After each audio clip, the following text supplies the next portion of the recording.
And then after Christmas, the Russians were coming along, and the Allies were too.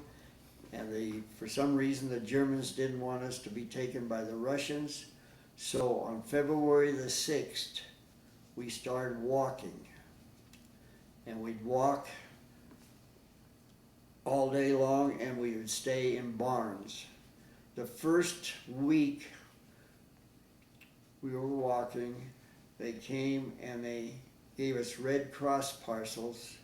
They says, take care of them, this is the last one you're going to get. And that very night we were walking, and some of the guys couldn't stand it, and they threw half the stuff away. Oh. And of course I kept mine. And then at 2, when I got to Italy, I didn't smoke. But when I got in a prison camp, we had those Red Cross parcels that we had divided up, and they had dinners and stuff, cooked meals. And I got cigarettes, so I started smoking because I wouldn't give any of those guys my cigarettes. And so on February 6th, they decided that they broke us up into groups of about 200 people, 100 guys, and we started walking. Up to this point, how were you doing physically after being in the camp and probably a little malnutrition? Well, we weren't bad malnutrition at that point. Okay, but up to that point, so you were in pretty good shape to start this walk then. Yeah. Okay. And of course, coming from the Depression, we weren't getting so much food at home anyhow, so it wasn't a big hindrance at the time to go through the prisoner war camp at that time. But when we got out on the road, we walk, and they'd stop, we'd stay in barns. And if the farmer had any, we'd get some soup made out of potatoes, and we'd have kartoffels every day, and we kept going, and of course that was in February. It was cold. How were you doing as far as clothing? I mean, you jumped with probably your flight suit and whatever on. What did you have to fight off the winter? Whatever the Germans gave us, I can't remember. I guess it was American uniforms. I don't remember, but I do know we did have an army blanket and an army. Oh yeah, they let us keep our coats. We had them, and we had the army overcoat. And so I thought it would be wonderful to, when I got home, I could go over our experiences as somebody I knew. So I run into this guy from Fort Morgan. Oh, really? Huh.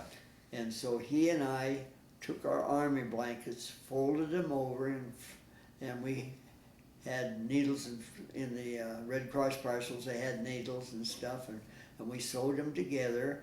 So we got into this rolled over blankets, 2 of them, and we slept in them, and then we threw our overcoats on top of us, and we slept in barns. We had never saw any water to wash or anything from the time we left February 6th till we got liberated in May. Oh, jeez. And so we'd walk and we'd go and on, and we stayed in the biggest barns, and we had the SS troops that were guarding us until about Easter time. We came to this place that they had a whole bunch of us prisoners from all over, and we were there, and the French guys got along with the guards, so I had a Gruen wristwatch, and I was really hungry, so I gave it to him, and he got me a couple loaves of bread. Hmm.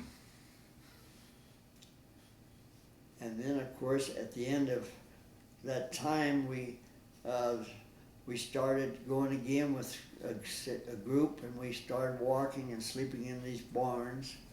And this, I can't even remember his name, but he lived in Fort Morgan, and I got so sick of eating the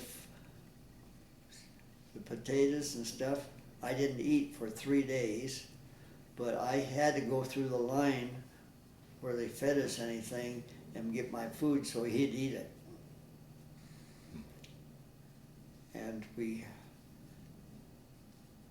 kept going, and then of course the only people I saw that had anything was farmers, so I've always thought I'd enjoy property, and I bought property when I come home. And then, the first part of May, one morning, we got up, we had no guards. A couple hours later, the British came and welcomed us, or we vice versa. Now, you said you'd left on the walk across Europe healthy. How were you at the end?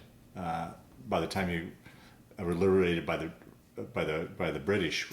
Well, I don't know. I didn't have a doctor's opinion. No. But we all had dysentery. And then, of course, as we'd walk during the day, when we had a break, we'd sit there and we would talk about food. And I swore that when I got home, I'd always have something to eat with me. And even when I got home, I have a lunch pail in my garage that I always kept food in. Is that right? Yeah. Yes.